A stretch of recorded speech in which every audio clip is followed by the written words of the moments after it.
As being a part of IIT Bombay Tech Fest, UNM Foundation. So yeah, biodiesel. What is biodiesel? Biodiesel is mainly made from a vegetable oil or animal fat, alternative fuel for diesel engines. Thirdly, meets health effects testing CAA. It is a basic standards for biodiesel. Fourthly, lower emissions, high flash points above 300 F and it's more safer. Fourthly, biodegradable, essentially non-toxic. Fifthly, chemically biodiesel molecules are monoalkyl esters produced usually from triglyceride esters. Biodiesel feedstocks.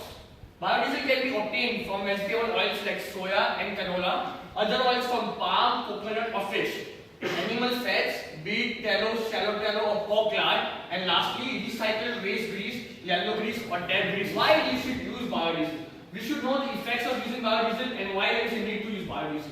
The main three reasons are, firstly, emission reduction. Secondly, the pricing, and thirdly, the diversity or security of supply. Let's go in detail reasons. Emission reduction. As the graph says, there will be the reduction of by using biodiesel from 80%. Secondly, price competitive. The prices of biodiesel are very less in comparison to petrol or diesel.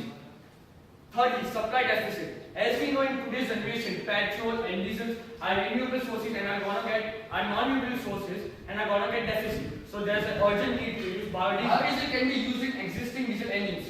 There is a main concern that biodiesel, if we use biodiesel, we will have to create new engines and new cars. But this is not the main concern. There are technologies in which we can use biodiesel with normal diesel and petroleum, which is a great advantage of it. Environmental issues. As we all know, burning fossil fuels increases atmospheric levels of carbon dioxide, and secondly, fossil fuels are a finite resource.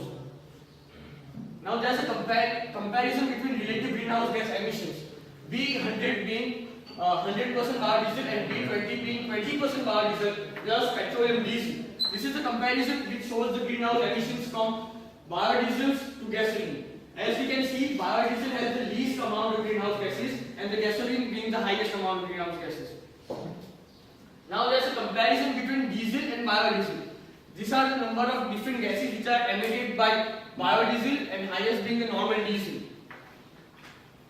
These are the biodiesel samples, as you can see, with different colors produced from jatropha and different plants. There is a simple process of biodiesel which can be made in our own laboratory, chemistry labs.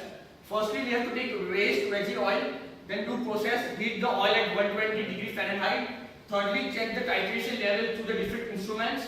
Fourthly, mix lye and methanol in separate container. Fifthly, pour solution into processor. Sixth, react oil by mixing. Seventh, allow oil to separate. And eighth, remove the glycerin layer. After glycerin removal, biodiesel now just needs to be cleaned, purified before use to get it efficiency grease. Firstly, wash biodiesel with water. Secondly, processor, wash biodiesel with water and transfer to the storage container, allow biodiesel to dry, and then it can be transported to the biodiesel industries. Biodiesel challenges, as you know that everything has a plus side and a negative side.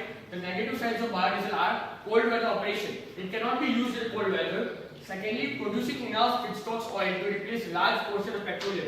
As you all know, petroleum is used on a large scale. So to replace petroleum to biodiesel at a large scale, it's a big issue. And thirdly, engine and emission optimization. Thank you.